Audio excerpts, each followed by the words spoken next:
ভরপেট বাঙালি থেকে আজকে আমি ছোলা দিয়ে আলু কুমড়ো ছক্কা রান্না করব। এখানে পাঁচফোড়ন দেব, আর এই লঙ্কা, এই যে পাঁচফোড়ন দিলাম, এই লঙ্কা দিয়ে দিয়েছি। এখানে একটু ছোলা দিয়ে দেবো,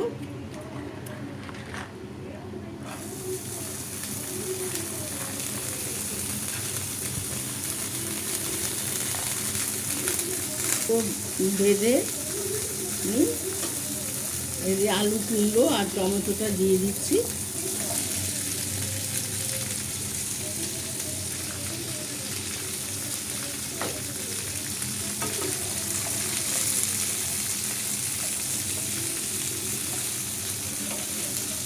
রুটি, পরোটা যার সাথে চাইবেন খেতে পারবেন। একটু নুন দিয়ে দিই, একটু নুন দিয়ে দিলাম, একটু হলুদ গুঁড়ো দিয়ে দিচ্ছি অল্প করে, একটু লঙ্কা গুঁড়ো দিয়ে দিচ্ছি,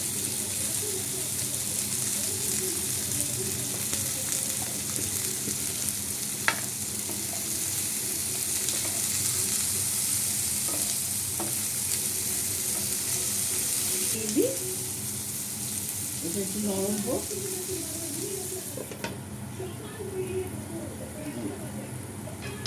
কুমড়ো আলুটা সেদ্ধ হওয়ার জন্য একটু জল দিয়ে দিলাম। এটা সিদ্ধ হোক, আবার পরে দেখাচ্ছি। ব্লগটা ছোট ব্লগ, আপনারা লাইক শেয়ার কমেন্ট করে দেবেন, আর @ ভরপেট বাঙালিতে সাবস্ক্রাইব করে দেবেন ইউটিউবে। একটু সিদ্ধ হোক, তারপরে আছে একটু ঘন হবে বলে একটু আটা ছিটিয়ে দিলাম, ঘন হবে বলে। আমার কুমড়ো আলু সব সিদ্ধ হয়ে গেছে। ব্লগটা আমি এখানেই শেষ করলাম। নমস্কার। এইভাবে রান্না করে খাবেন, এটা রুটি, আলু, ভাত সব কিছুতেই চলবে। নমস্কার। নিরামিষ তরকারি, একটু চিনি দিয়ে দিলাম,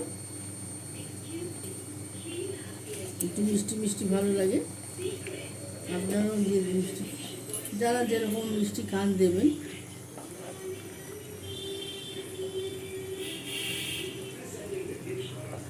নমস্কার। ব্লগটা এখানে শেষ করলাম।